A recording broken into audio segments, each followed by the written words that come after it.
Welcome back to the Wrong Advice Podcast. I'm your host, John Pacciuto, and I'm very excited to have Mr. Mark Cersosimo on the line with us today. Mark, how you doing, buddy? I'm doing well. How are you? I'm doing really well, man. Very, very excited to have you on the podcast today. And shout out to Lynette Blanche for putting us together and making this all happen.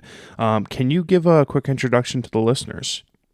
Sure. I'm Mark. I am a filmmaker, sometimes a photographer, currently in limbo. Not really sure what I am at the moment, but yeah, I'm a master of no particular arts, but fascinated by all of them. Love that. And yeah, I'm just, happy to be here. Thanks for having me on the podcast. I'm very excited. So, in limbo, director, photographer, creator, whatever you want to call yourself, what's been going on life-wise that sort of led you to the current state of limbo? I just recently got laid off. It's interesting. It's something that I guess I was sort of expecting for the past year at the company I was working for, and you never sort of you think it's going to happen. You sort of a lot of us got that feeling, and then it happens, and you're like, oh, wait a minute, I didn't think it was going to happen to me. Yeah. And so while it was expected, it was also unexpected at the same time.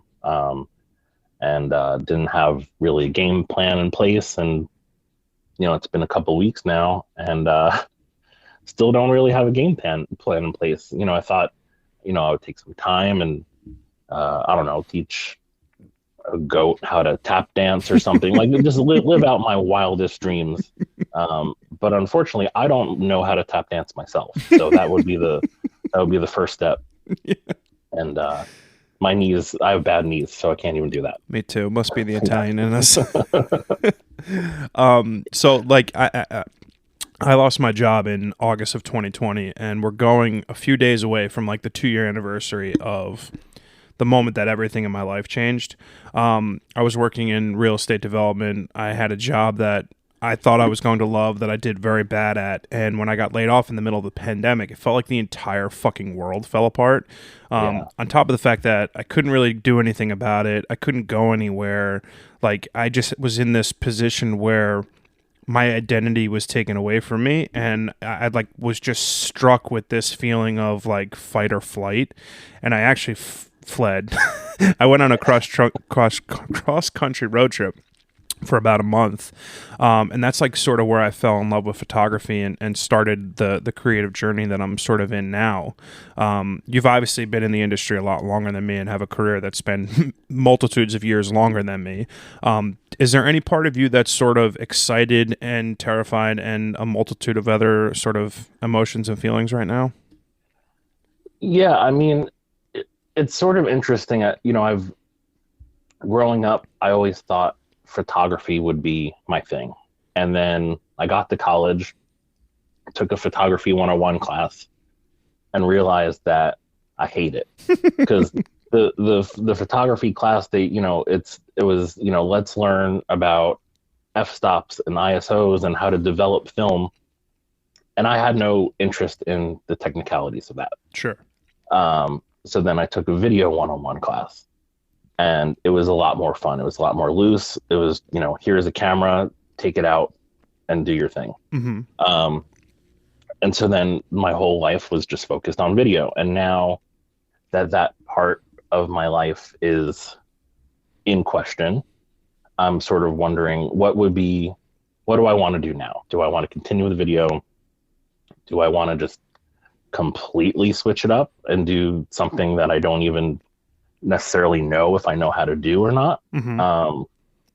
I was just selling all of my worldly possessions on Craigslist, and some guy came to pick up a box of shoes, and he's like, "Hey man, you should work for the city. I work for the city. I'm a garbage collector." I'm like, I could be a garbage collector. Good pension. They have great pension. Yeah, it's a fantastic career move.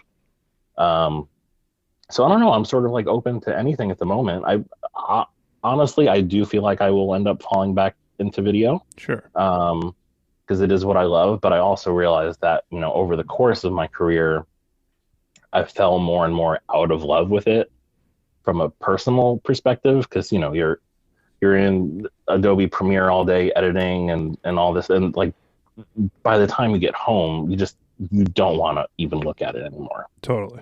And so I didn't never wanted to work on my own projects. I had a documentary I shot with a friend, and it took me like 3.5 years to finish it. And it was just a 10-minute short film, just because like I couldn't bring myself to sort through that footage, go through all that stuff. It was just like exhausting to me. I feel that. So, hopefully, during this time, I'm going to be able to, I don't know, like fall in love with it again, work on some personal projects. But, I've just been, I've just been relaxing a bit, for the moment, and, just trying to figure out what my next steps are. Yeah, I found that there was like that moment where I took like that necessary breath of like figuring out what I wanted to do was incredibly crucial to sort of refocusing my mind and my passions into what is now my career. Yeah. Big recommendation to do the same. I think if you can like really sit down and sit with your thoughts and like pragmatically think about your life, about like what you want out of the next 5-10 years of your career and your life, you can then start building the things around that, right? A lot of Yeah, times for sure. we do the easy thing, right? You'll get an email next week from a recruiter or from a company and be like, "Hey, we need XYZ." And you're like, "Cool. Okay, I'm going to go back to work now." Yeah. Yeah. It's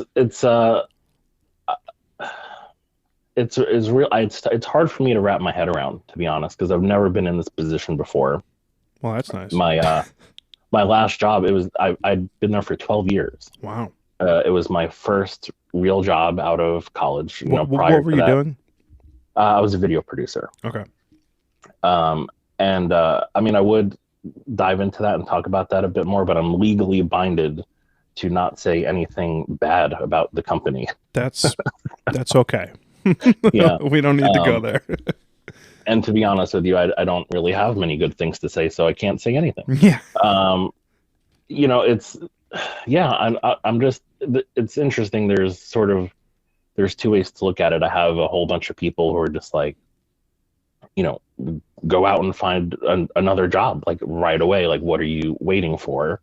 And then I have a whole bunch of other people, mostly people who have been laid off before, who are all just like, dude, take your time. There's Yeah. no rush. You have a severance. That's great. You have some time. Don't have, a lot of time, but I have a couple months. And just, don't just take the first thing that pops up. Don't just fall into something. Absolutely. I think what's And nice so, is you're hitting the market at a time where I'm seeing a big shift in the value of creatives because so much of the world is changing from a buying perspective that a lot of companies, media brands, etc., are like putting very high values on what we do now, which is a fucking nice feeling for a change. You know what I mean? It's yeah, like nice to be wanted, nice to be needed. So that gives you a ton of flexibility in being able to decide what that next step, next iteration looks like. right. And honestly, I think it really depends on the industry. Like I know from my personal experience and the experience of some friends in tech companies, when it's time to make cuts, the creative team is always the first to go. Always. Um, and so I think I think that's what I'm going to try to avoid for next time if I do continue down this path. I don't think I can work for another tech company. Yeah, no, Uh, I feel that. they just So this was your very first job out of college. So to me, it Yeah. sounds like you've always sort of had that understanding and belief that you wanted to be in the creative industry. Like, what did that stem from? Like, was it at a young age you were into making photos and videos? Is like how did that sort of come to be? Jackass. Oh, really? Yeah. It The DIY. Yeah. Yeah, that's really what it was. I think it was 2000, I think. And prior to that, I was sort of into this. I don't know if you're familiar with CKY Yeah. and Big Brother, which was what came before Jackass. Mm-hmm. Um, just a bunch of friends running around with a video camera, making funny skits, getting themselves hurt. Year of 2000, I got my first video camera. And I was And just, you're how old then? I was 13. Sweet, that's young. Wait, 2000? I was born in 87. That's 13, right? Yeah. Yeah. Hmm. Clearly not a mathematician. Um, Good thing you know how to use the video camera, right? yeah. Actually, and I have to give props to Tom Green. Tom Green was also a big influence on me. I would just, take that video camera around and just annoy my family and, run around with my cousin outside. And that was sort of like it was the first time I really sort of just created something entirely on my own. Like, Hmm. I always took like art classes and things in school. Um, but, those were all projects I was told to do and accomplish. And, this was sort of the first thing where I was just like, I'm going to come up with an idea and I'm going to execute on that. And, made a bunch of little silly videos that my family found funny. And then sort of morphed back into photography a little bit. That's when I think it was probably 2000 and, I want to say 2005, probably, or 2004, like right at the end of high school for me. Hmm. uh, Super got into photography, heavily influenced by there was like a big photo blogging scene in like 2003, 4, 5 in New York City. This guy Jake Dobkin, who is the editor, I think, of Gothamist. Hmm. And then there was another guy, Keith Kinyan, who is a motion artist who was into photography. Both of those guys, just the way they captured New York City was just, it was so beautiful. Like it's sort of like how you see the city with your own eyes, that just like you get a sort of feeling like when you're standing at the bottom of the Empire State Building looking up and you're like, "Oh my God, that can't really be captured in photos." These guys did that. Um and that sort of got me into photography a bit for a while. And I sort of held on to that a little bit over the years, just mostly through Instagram, mostly just taking photos with my phone. And yeah, I mean, I sort of poured my life into Instagram for a little while, and then the algorithm kicked my ass, and no one was viewing my content anymore. And I just sort of gave up on it. I was posting one photo every single day for, I think, 2 years. Wow. And they had featured my account Wow. in like the sign up flow, like these are people we think you should follow, twice. Sweet. And so I amassed tens of thousands of followers. But as a result of that, a lot of those ended up being bots and, Mm. all those sorts of things. And eventually the algorithm just sort of shifted against my favor because they were probably like, oh, these are all bots, Hmm. and just destroyed my Instagram. Yeah. And I've reached out to them. I was like, can you just remove all of my followers so I can start from scratch? They're like, it's impossible to get a hold of anyone over there. Yeah. So just sort of abandoned that. And that was honestly, it's sad to say, but Instagram is sort of what ended my photography career. That's interesting. I feel that Yeah. way. I feel that way a lot because, like, I'm a photographer. I don't do video. Not that I struggle with it. I just am not inspired by it. So, like, when I'm asked to do it, it's a chore because it's not something that like is inspirational to me at all.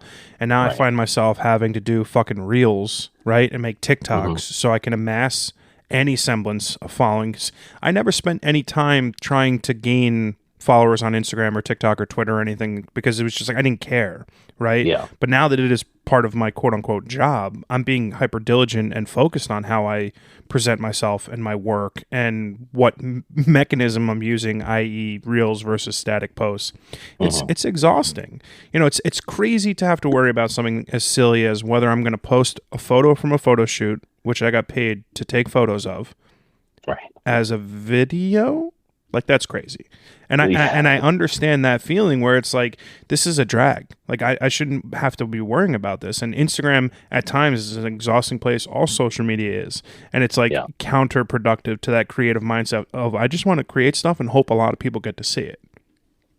Exactly. Yeah. I mean, I mean, I think Gary Vaynerchuk said it best. Like everyone has to essentially be a marketing agency, Mm-hmm. and you have to do everything just for yourself, just to get your content out there. So photos, videos, blog posts, you know, and it all sort of funnels back into the content you want to be working on. Yeah, And it is exhausting. That's it's unfortunate that's the world we live in, but it's a gift and a curse I agree. because prior to, I don't know, 6, 7, 8 years ago, if you were a photographer, good luck getting anyone to see your work outside of your immediate area. Mm-hmm. um, so having all these platforms to just sort of get you work and get your stuff seen, it's great, but it adds a whole bunch of extra work that you really don't want to do. Yeah, it's social currency at the end of the day. Like I don't want to say that I've necessarily ever been excluded from an opportunity due to not having 100,000 followers or whatever, but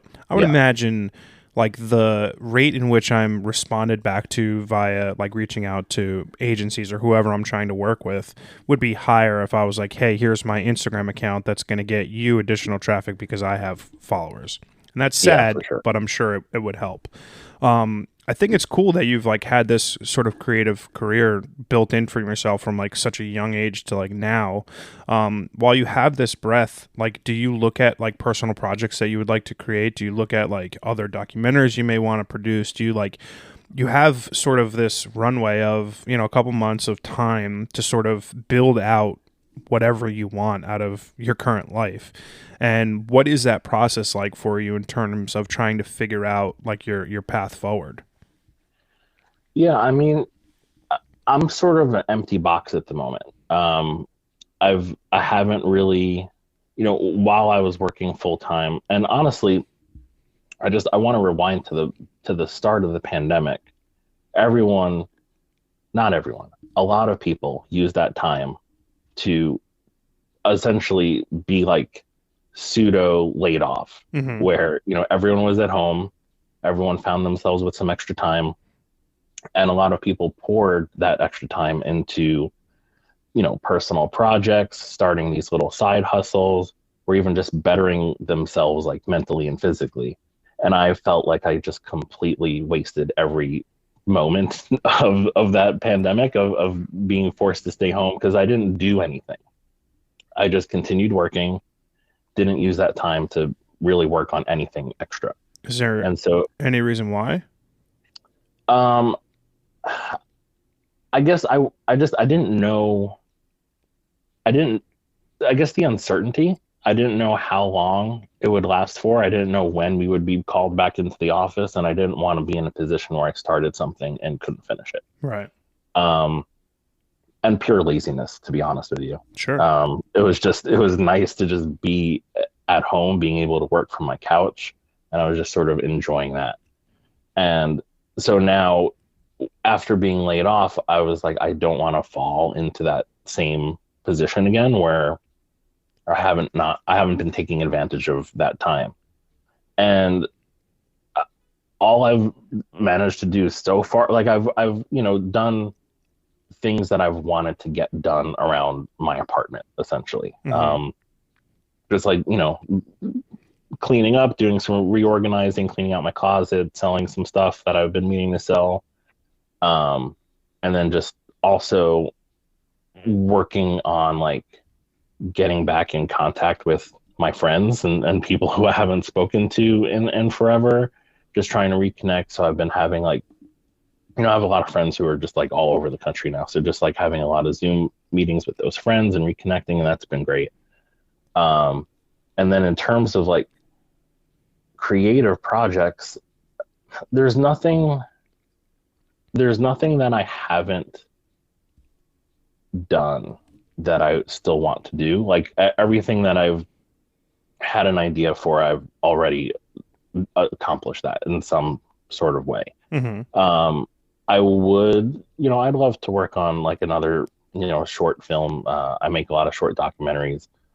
Um, but I know from past experience that those don't really do anything for me. No one really cares. Um, Do you and I care don't.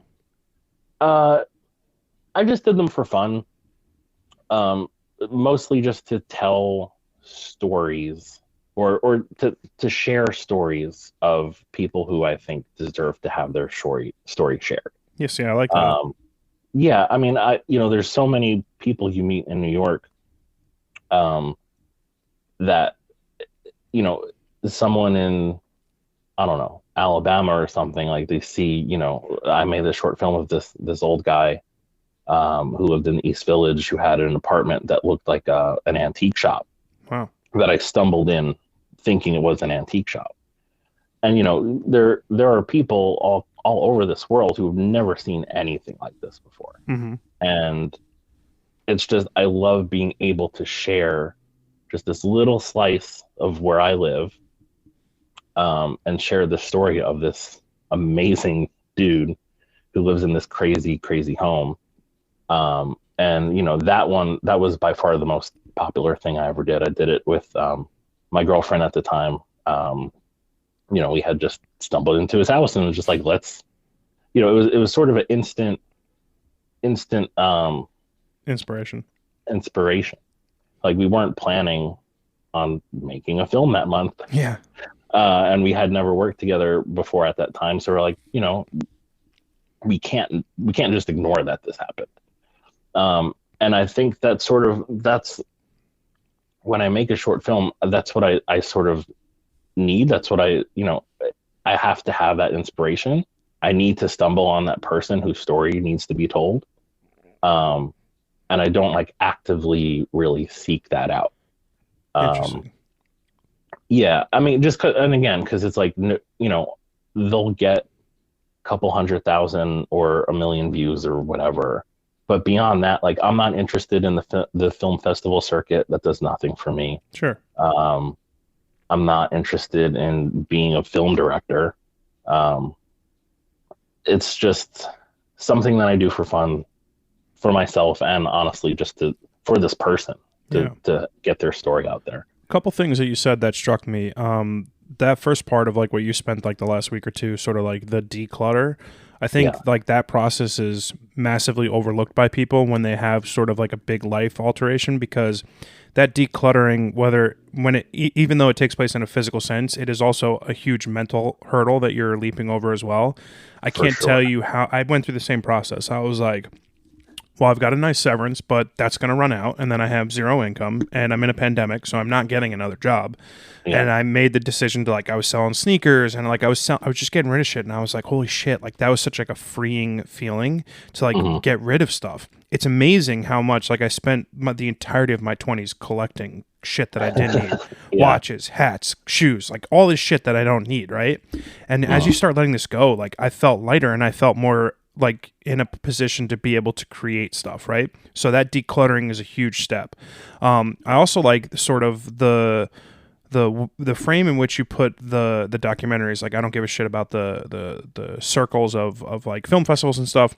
That's very altruistic in my opinion, because if you're not looking for exterior validation and you're just doing it on your own, it means you're creating from a pure place. And I think if you look at that sort of notion, there's no shot that you can't be successful in whatever you want to create, because you're not doing it for someone else other than you or the subject matter that you want to tell. So I think you should definitely lean into that, because it sounds like you've got a passion for telling stories of people, whatever that look and feels like. Whether it's setting up an Instagram account, a TikTok account, doing 4-minute documentaries on YouTube, so whatever the fuck it looks like. I don't know. I don't do Yeah. video, but it's like when I talk to people all the time and they're like, yeah, I want to be rich and famous and blah, blah, blah. I'm like, that doesn't interest me. That's not cool. Like, I want to have enough money to pay my bills, and I don't need exterior validation. I'm very comfortable in my own skin. I'm happy living the life that I have, and that's not normal. I think that's a very rare feeling, but you just reiterated the same thing. Well, it's interesting. I do want to be rich. I do want that validation. I just don't want it from that. Um, Interesting. that's just, it's something that I I mean, like you said, I want to keep that pure. Mm-hmm. I want to always create from a pure place, and it doesn't interest me to get fame and recognition and money from that area of my life. if I had, a separate career doing who knows what, um, I would be more than happy to have all of those things. Sure. It's just the filmmaking specifically. It's just it's I don't it's too special of a thing, and I kind of don't want to taint it with. I mean, I sort of kind of did that with photography a little bit. Like I was chasing the likes, Oh yeah. um, and then it's very clear that the path that took. As soon as those likes dried up, I stopped posting because I was no longer interested. Yeah.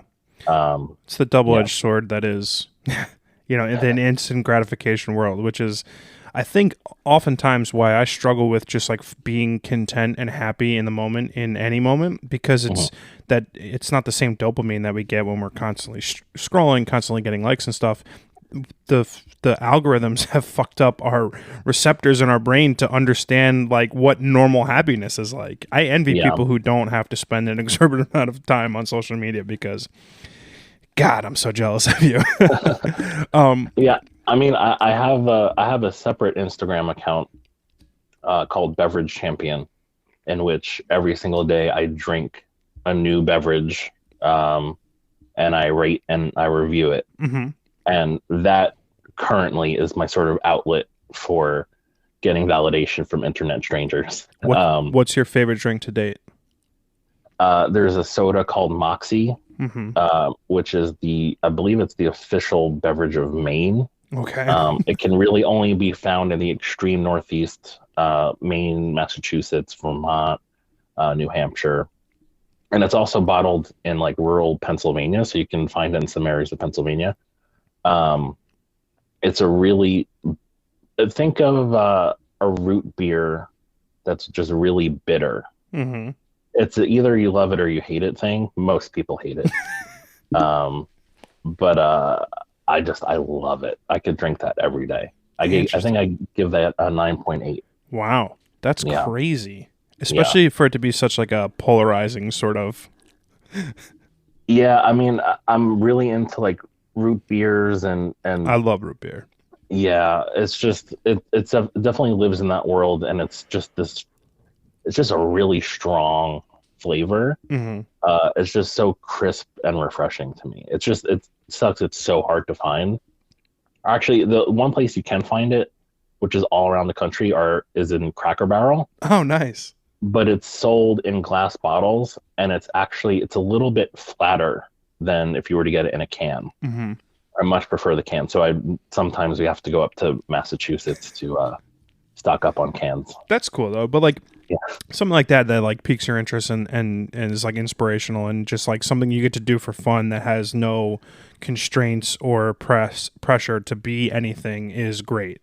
um I'm searching for that right now. I've sort of turned it into like it being reading. Like I want to just start reading more, so I've hmm, been really super hyper focused on reading like 40 pages a day of whatever book I'm reading. And since I started doing that, I've read 4 or 5 books and it feels good. I'm not like sharing that with anyone. I'm not getting any external validation from it, which makes it, I guess, lacking in that one. I mean, I guess I'm doing it now. I'm telling everyone who's listening to this podcast, but that was highly unintended.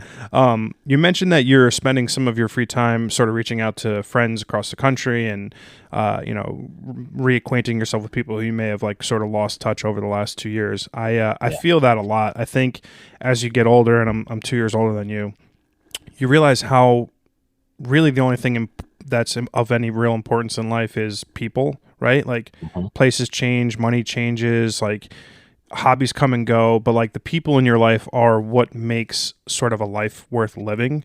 Like it's who you surround yourself with. And I've been in a position where like the last couple of years I've found myself like cultivating really really strong relationships with people who I didn't know for 25 years. And I right, find that like a very sort of exciting thing to be, in your mid 30s and able to like find new friends and like develop new relationships. How's that process been for you so far? Like in terms of trying to reconnect and, I don't know, like I'm 36 and single. My life doesn't really tie in that well with the people that I grew up with. They're all married and children, the whole nine yards. But how's right. sort of that process been since, layoff? I mean, it's interesting because I mean, like you said, most of my friends are married, or have children, or both. I'm recently married, and it's it's harder, honestly, to connect. I back in the day, I would just hop a flight and fly out to wherever I had a friend, go out there for a couple of days, fly back, or vice versa. And you can't really do that anymore. Mm-hmm. And so it has been harder to connect. Like it has to be like sort of virtual.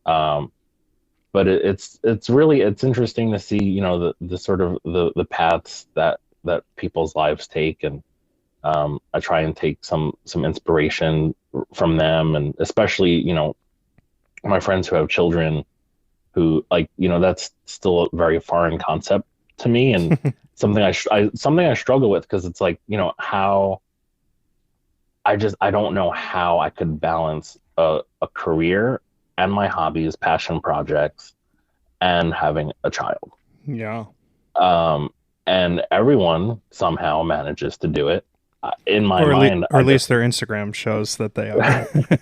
exactly. But in talking with some of them, like, they are all able to sort of pull it off. They obviously have to make some sacrifices, Mm-hmm. but they can still juggle all of that stuff, and that's definitely helped ease me a little bit, and thinking, like, I don't know how I could take that step and still live the life that I want. It's possible to an extent.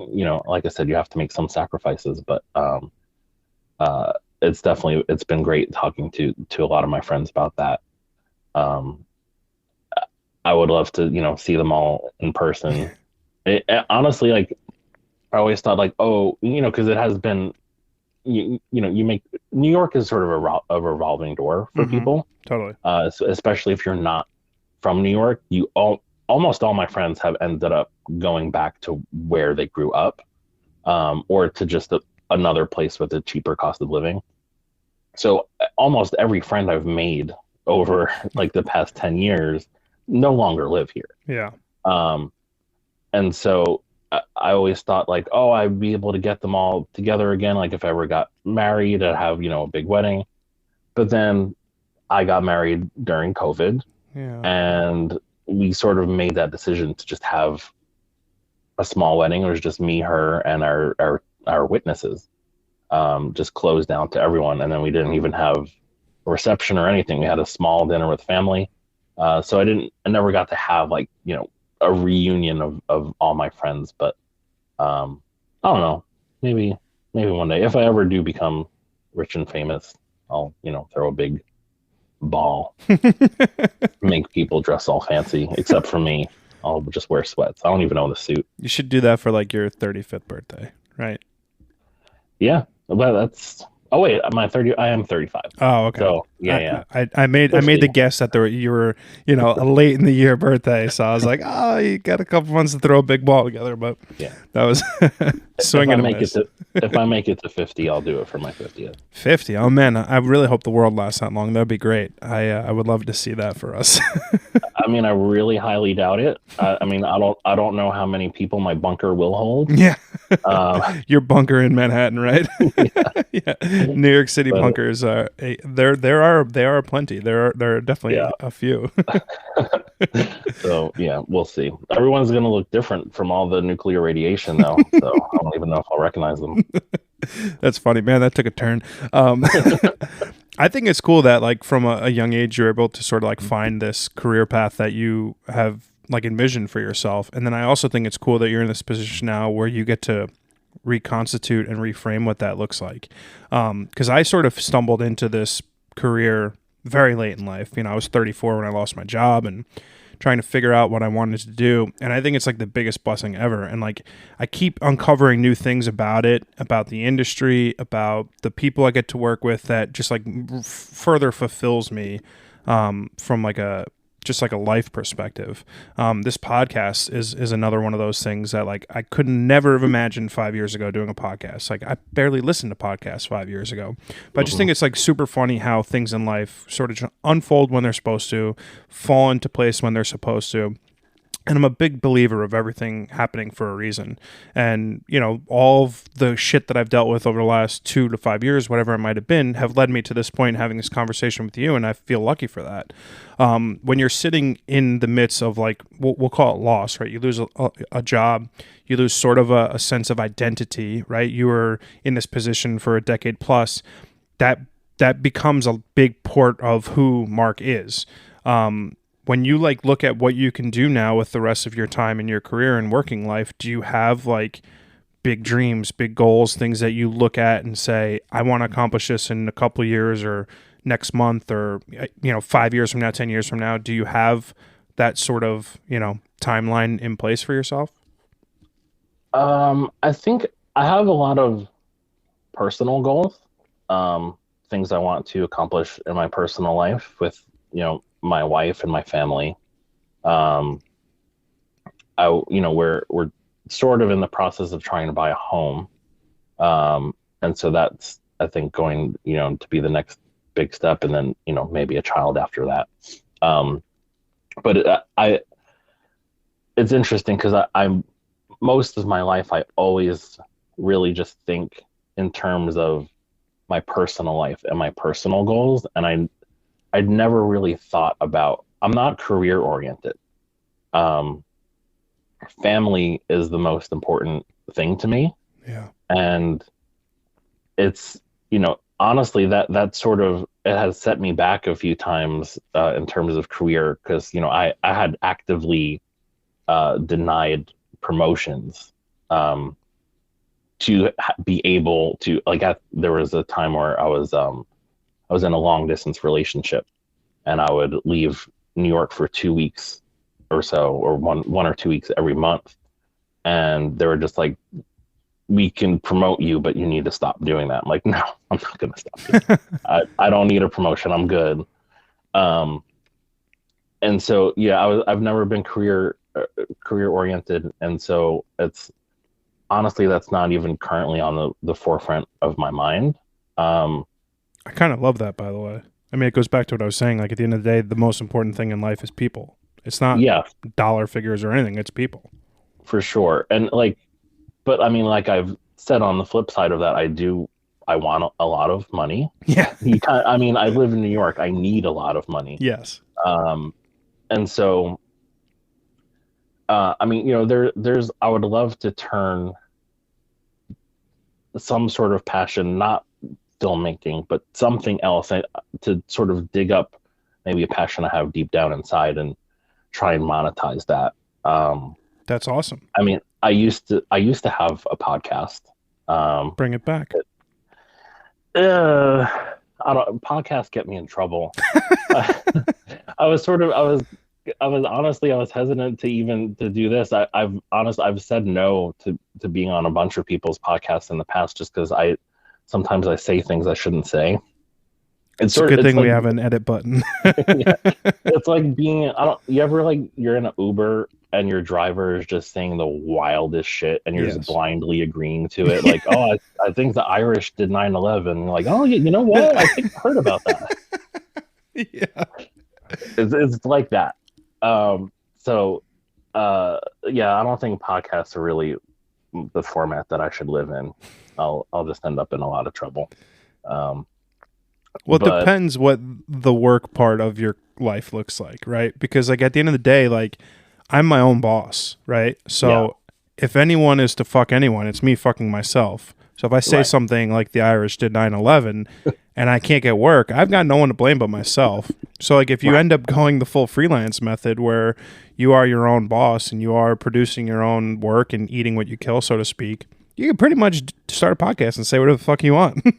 That's true. I mean, Joe Rogan does that pretty well. Yeah, to the tune of hundreds of millions of dollars. Yeah. But then and then you have Alex Jones, who is getting in trouble for things he said. So rightfully so. And maybe if you shy away from any sort of conservative talk that has to do with children not actually being killed, you can create a nice safe space for yourself from a podcast perspective. I think so. And I'm definitely, I'm not I think the craziest thing about the entirety of that story that bugged me the most is that he actually has $45 million to pay the families. Like, I did not know he was so fucking wealthy. And to me, that drives me crazy. People like Uh, that should not have hundreds of millions of dollars. That's fucked up. 100%. And honestly, it's sort of the same thing can go for like what's his Joel Osteen or Oh, whatever, even the guy worse. with the mega church. Yeah. He he just had a big thing at Yankee Stadium, I think, this past weekend. God. Obviously filled it. Um, and it's just like these people will, I don't know. People want to believe There's in something, and the unfortunate reality is that something can be something ostensibly not bad, like God. Although Yeah, the way Joel does it is bad because it is very much a for-profit situation. 100%. And or they want to believe in crazy things like Pizzagate. Like, I think we're in a very peculiar time in human history where people are wanting more out of everything of their life because we've got these supercomputers in our pocket that show us that everyone else is doing amazing shit. Meanwhile, I'm sitting in rural Alabama, working at a gas station. Like, it's understandable to want to believe in something outrageous and outlandish and crazy Yeah, because it makes it feel like we have some sort of significance in our life. And if there was more of an opportunity for people to be taught healthy ways to live a life, like mentally, not just physically, but like mentally, like being able to build out a framework that works for them cognitively, I don't think we would have these grifters who are able to make unimaginable wealth doing shitty things. I think that ship has sailed in America. Yeah. There's no, I mean, we elected Donald Trump as the president of the United States. You can't There's no go uncorking the back. genie. Yeah. Exactly. Yeah. Um, I've harbored on a multitude of times that we are, sitting by watching Rome burn. We just don't realize that like the fall of America is transpiring in our lifetime, which I hope is an unfortunate reality. But to me at this point, we kind of need like aliens or something to like pull back the veil of fucking the world because everything's crazy. It's just every single day it's crazy and it gets crazier. So if you're just Joe Schmo trying to go to work and live a happy life, it's impossible because you're bombarded with crazy shit on a minute by minute basis. I wonder what would happen though if aliens did unveil themselves. Like, Two things would happen. Half the people would be like, "Oh fuck, World War for real," and the other people would be like, "Aliens aren't real. That's not really an alien. That's some CGI thing, right?" I mean, you already know that's what would happen. It's like, did yeah. you see what was the movie on Netflix that what's his name did? Don't Look Up. Oh yes, yeah. That is That's real life. that is real life. It is unfortunate reality, and it's crazy that we live in a time period where you don't know what is actually true or not, depending on where it comes from. And then Hmm. it's like, well, you read it on this news outlet, and it's like that left skew. And then if you read it on this news outlet, it's that right skew. And it's like, where's the truth? It's very hard. It's very hard. Yeah. Doesn't make living any easier, for sure. No, not at all. And I mean, honestly, aliens. That's. I think it would be for me. It would be a it would be like reassuring to know that like we're not alone. There's people watching us, and they don't want us to fuck this shit up. Like I don't know if there was the amount of UFO sightings after World War II dramatically increased. Interesting. They the theory is that they saw like what we did to Japan, I'm and like, they're oh like, fuck. Yeah. no, no, no, no, no, no, you're not doing that. It's funny. And You mentioned something that I think is important, like that reassuring notion of like something greater out there besides ourselves. Um, I wouldn't. I'm not very religious. I'm extremely spiritual. I typically at the end of every podcast ask someone if they believe in an afterlife. mhm, And for me, there's like no question, right? Like the sheer improbability of my birth, right? Like billions to one. Just the fact that I am in existence proves to me that there is zero doubt that there is anything else. there's no, it just can't be an accident. And like maybe that's my happy-go-lucky positive, putting a skew on an accidental sort of outcome, but that's the way I choose to live. I mean, it's inherently optimistic, but just there's the sheer improbability that the Earth exists, that we're created in this Goldilocks scenario of this distance to the sun, and like all these things transpired. To me, there has to be some quote unquote divine intervention for something that to happen. Whether it's Jesus Christ on a cloud or, some alien who did some crazy shit, I don't know. I'm not going to pretend to know. But to Yeah. me, there is an inherent cosmic significance to me being alive. And that's what I try to do with my life. Like, that's why I try to maintain positive relationships with people. That's why I try to chase the things that I'm crazy about and in love with, because that's what you're supposed to do with the time that you have here. I don't want to be 80 sitting on my deathbed and being like, fuck, I didn't do anything. Yeah, for sure. I mean, yeah, I grew up Roman Catholic, Same, and obviously. um, We both end in as O. as with most people who grew up Roman Catholic, I am no longer Roman Catholic. Fair. I would consider myself, I guess, an atheist, but I I want to. I wish that I wasn't. I wish I was more. You're an agnostic. Yeah, I believe it when I see it. Yeah. that's very true. And I've heard uh, there's this comedian Neil Brennan who told this story about his ayahuasca experiences over COVID, and he was, by all accounts, an atheist. And after, I think he did ayahuasca like 15 or 20 times, Jesus. or over the course of, I want to say like 8 to 12 months. My God. And he no longer is. He Interesting. he claims to without any doubt in his mind, he saw God. He saw life being created, like the center of where all life is created. Mm-hmm. And he has no doubt in his mind that that's what he saw. Wow. And he became not super religious, but he became religious. He became more spiritual after these experiences. I love that. I've never had an experience like that. I'm too afraid to do it, honestly. Yeah, I mean he had a bit of a horror story, not with ayahuasca, but with DMT, where like he'll have something will snap in his brain and he'll go right back into that trip for a couple hours. Yeah. That terrifies me. Terrifying. So I don't think I could do it. Maybe mushrooms, but um, I wish I could have some sort of experience like that where, like, it could just be the drugs, it could be a hallucination, but it would be nice to just sort of have this constant reassuring feeling like, oh, there's something controlling this, right? And like, I mean, to go back to what you were saying before, I do kind of believe in an afterlife. I think that energy can't be destroyed, right? So when you die, that has to go somewhere. Yeah.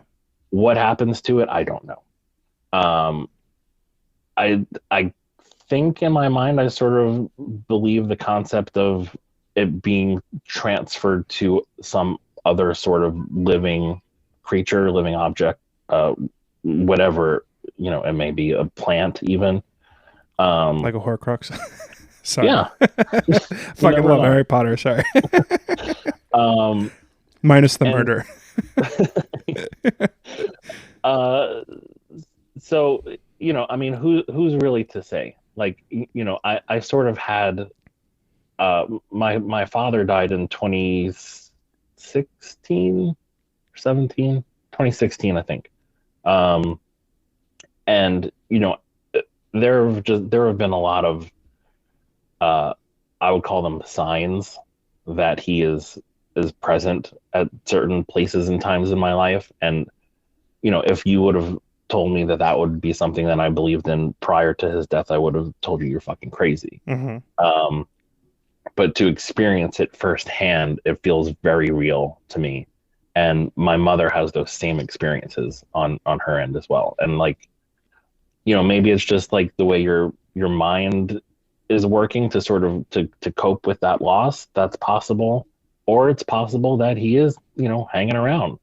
um I mean, I no one knows. I think what you said is super important because like the manner in which you like put a lens on, camera pun, put a lens on your life is dictated by you, right? So like when you're saying something like I wish I could have that experience, whether it be drug induced or not, to like give me that frame of mindset where I can have that feeling. I relate to that a lot because I have that feeling and I haven't done the drugs because I'm just too scared. But Yeah. I've started living with the intent on there is purpose with every single day that I have, and I've made such a remarkable improvement in my life in just 12 months, like literally, of being able to build a life for myself because I believe everything that I'm doing has purpose and there's intent behind it. And I know that there's a path laid out before me of all the success I could ever hope for and dream for. I just have to like get it, right? It's there, it's out in front of me. The opportunities and options are endless, and I can get that. It's just up to me to go out and get it. So like I need to not be lazy. I need to not be, very safe, and I need to make risks and take chances because I'd rather fail trying really hard to do something that I'm like really extremely passionate about than never having tried at all, right? That's how I started a podcast. That's how I made a photography career. And it has nothing to do with like whether I believe in God or whether I believe in an afterlife. It has everything to do with I believe in myself and what I can accomplish if I try really hard. And it's like you miss 100% of the shots you don't take. Whatever that other cheesy thing is about shoot for the moon, land in the stars, all that dumb shit. It's Yeah. all together, right? Like I think it all really boils down to like building out a framework for yourself that works. Like I meditate twice a day, 10 minutes in the morning, 10 minutes at night. If you told me 3.5 years ago that I would meditate, I would have laughed in your face.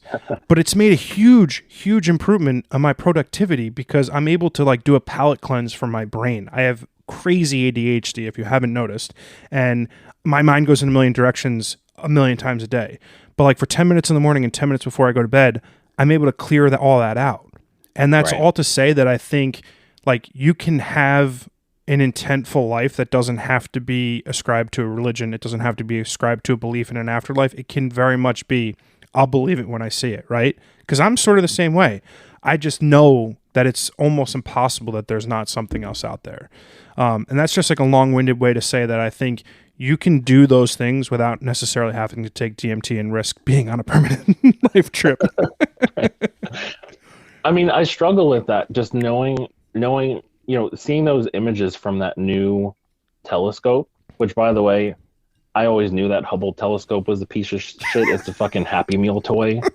Fuck that. This new telescope is awesome. It's life-changing. Yeah. I wrote about it recently. Oh, did you? Yeah. It's so.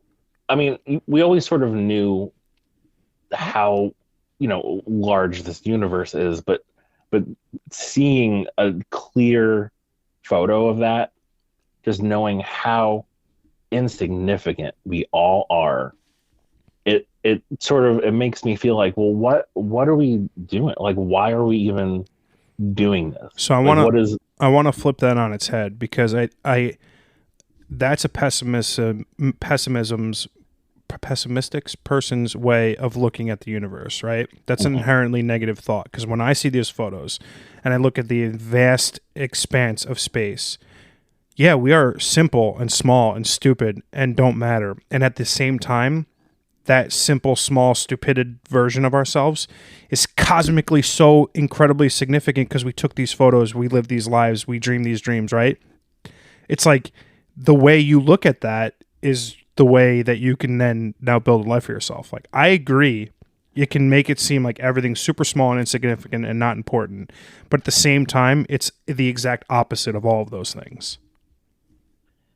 Yeah, I mean, I'm a pessimist. Yeah, Well, no, I know. I'm a realist. Yeah, I like to call it. masquerading Everyone as a every, pessimist. Yeah. everyone else calls it pessimism. I call it realism. I'm a realist too. I really am. Truth be told, like I am extremely pragmatic human being. I am to my core a realist, but I've just started like really manifesting the life I wanted for myself. And it's happening like right now. Like the opportunities Mhm. that I have over the next 30, 40, 50 days are going to be incredibly life changing for me. But I started that 2 years ago, right? So Right. here we are 2 years later, and I've built what I'm now experiencing. And now I'm even more optimistic. Like I'm realistic. Like I'm, 50% of the opportunities are going to say no, and half of those are going to fail. And then, what's left is going to be the things that I was dreaming about 2 years ago. So I get Right. it. Yeah, I mean, you put in the work and you're seeing the results, Hmm.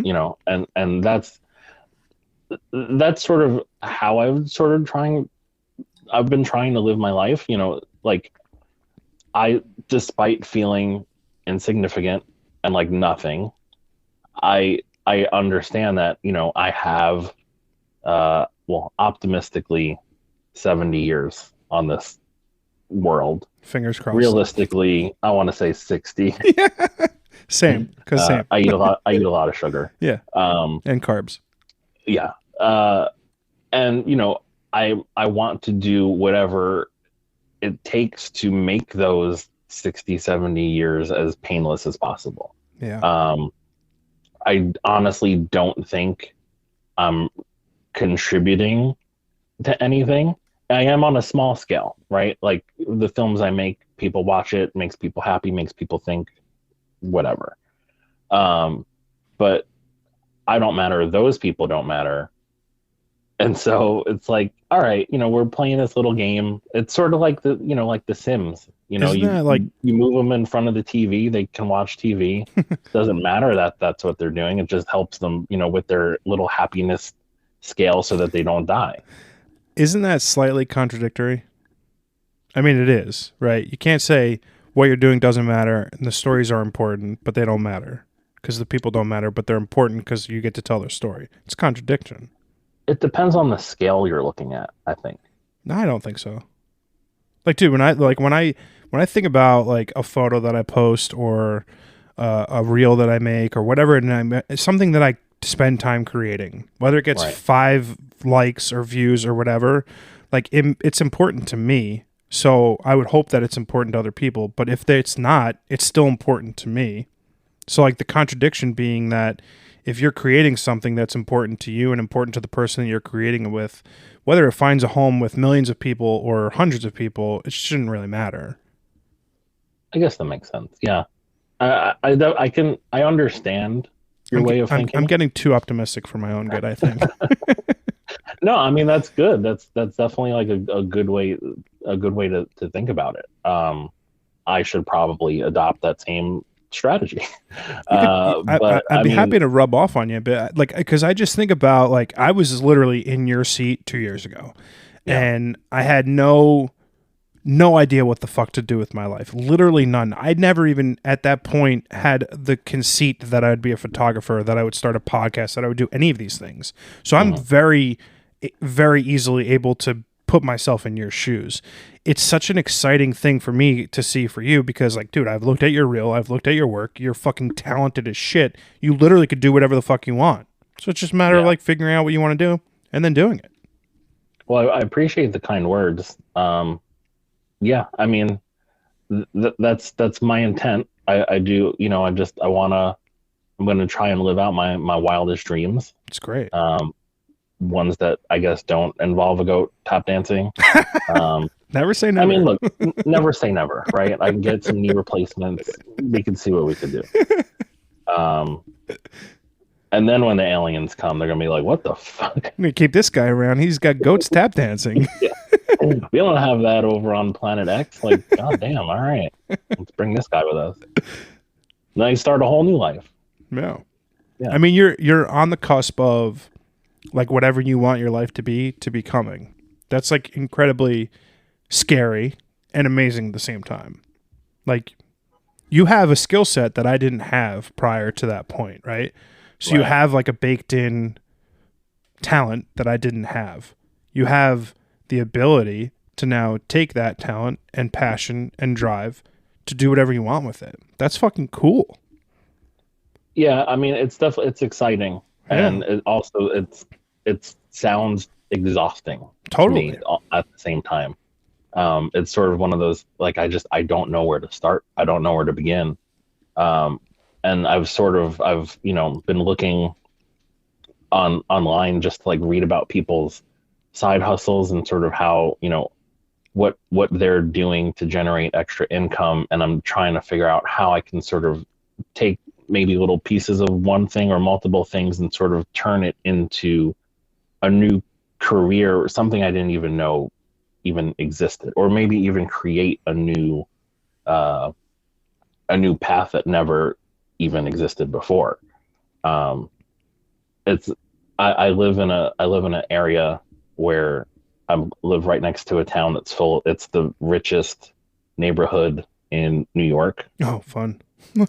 and so one of my Google searches that I still have an open tab. It's how to take advantage of rich people, and I don't mean it in that way.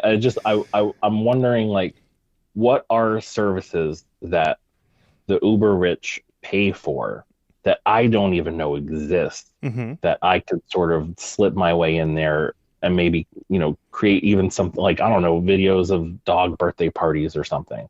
I'm sure someone who lives in an $8 million house will pay 10 grand to shoot a dog's birthday party. Yeah, or a And I cat. love dogs, and I don't own a dog because my apartment, I can't have dogs here. So I'll just hang out with other people's dogs.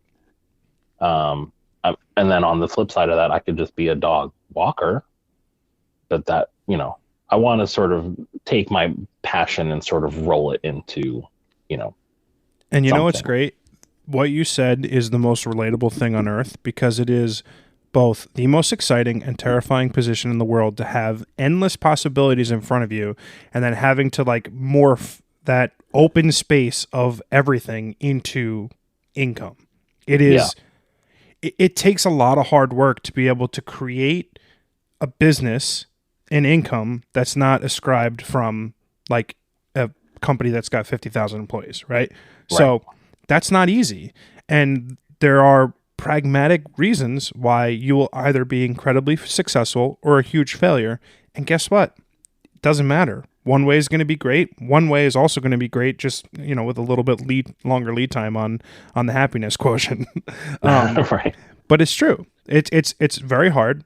It's not easy, but you have endless possibilities to sort of build out whatever that looks like for you, which is both fucking awesome and horrifying.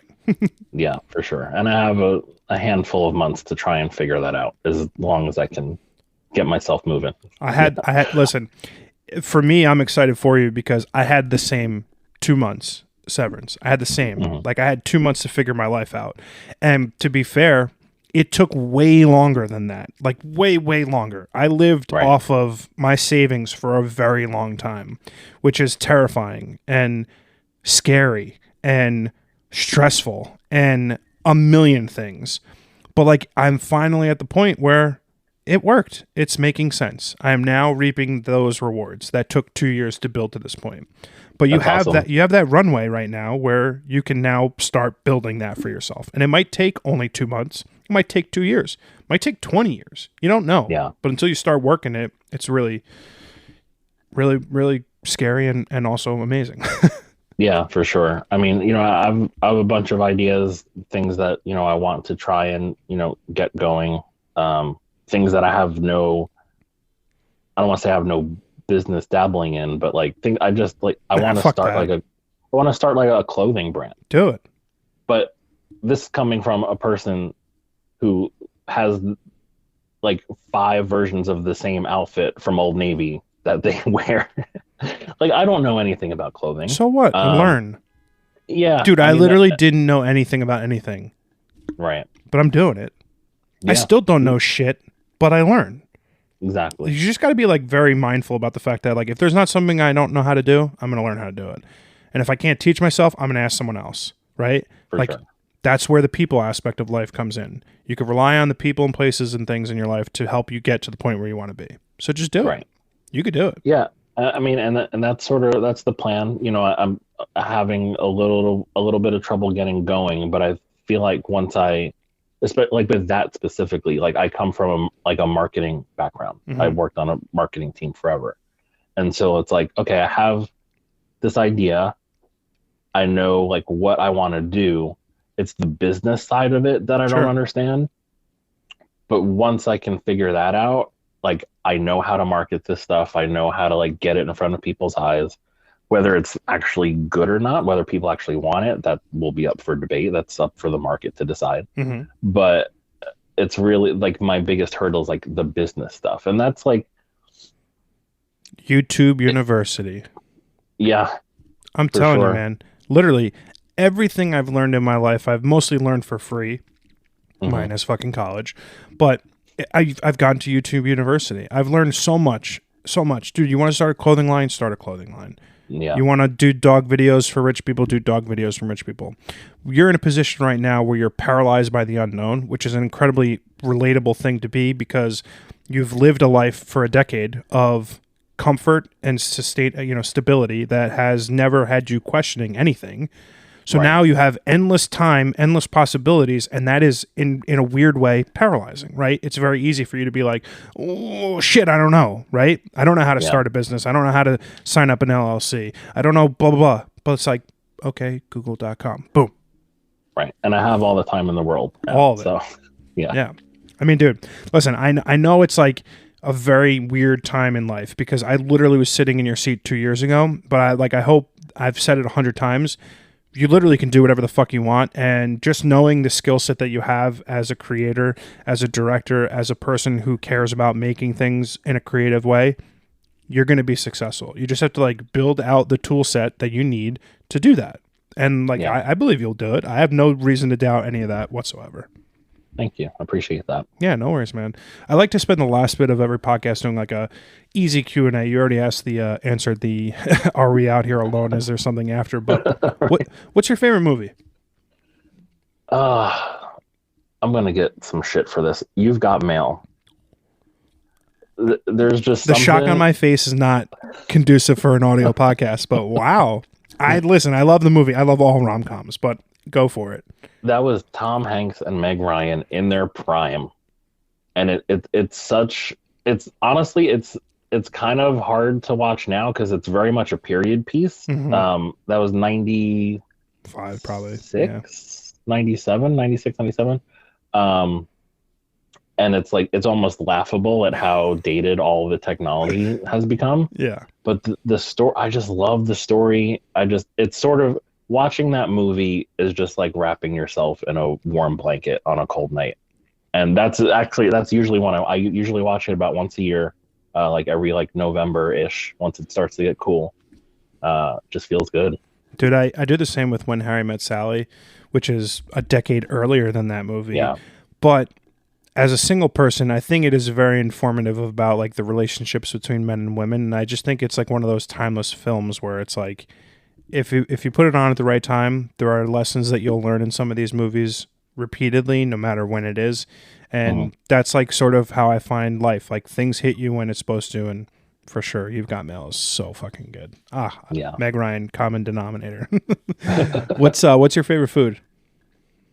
Pizza. I could eat pizza every single day. Never get tired of it.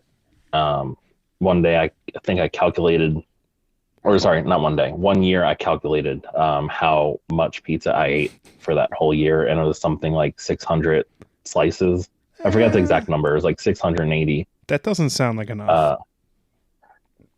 That's two. I guess 2 slices a day. That's a lot of pizza, but yeah, if you do the math, I don't think a doctor would be too happy with the results of that. That's why I don't go to doctors, so I don't get yelled at. Yeah, I hear that. Took me a little bit to navigate the whole health insurance thing because, no employer. But yeah, good times. My last question is, give me the best piece of advice someone's ever given you. Oh, God.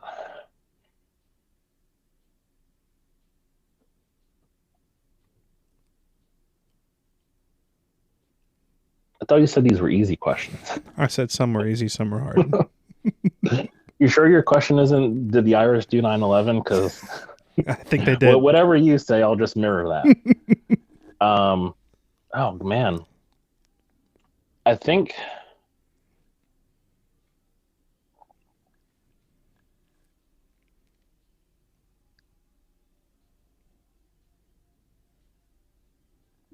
okay, I got it. I'm a big fan of Casey Neistat, Me too. and he created this whole campaign for Samsung called "Do What You Can't," Hmm. which is the title, and it's self-explanatory. And it sort of it ties into a lot of what we've just been talking about. Is just there are things that you don't think that you're able to really accomplish. They're out of your field of expertise, and you just do it. Just chip away at it until you can actually accomplish what it is you want to accomplish. You might fail, um, but whether you fail or succeed, you're still doing it. Um, you're attempting it, um, and I think that's just it's something really important to me. I don't necessarily. It's one of those things where it's like I don't always necessarily take that advice. I Yeah. I, I give up on things fairly easily, um, just because I always look for the path of least resistance to sort of accomplish what it is I want to accomplish. And if it ends up just being too hard, I'm like, you know what? There's a billion other things I could do. I don't have to do this. Um, but it's definitely it's important, for things that you really want to do.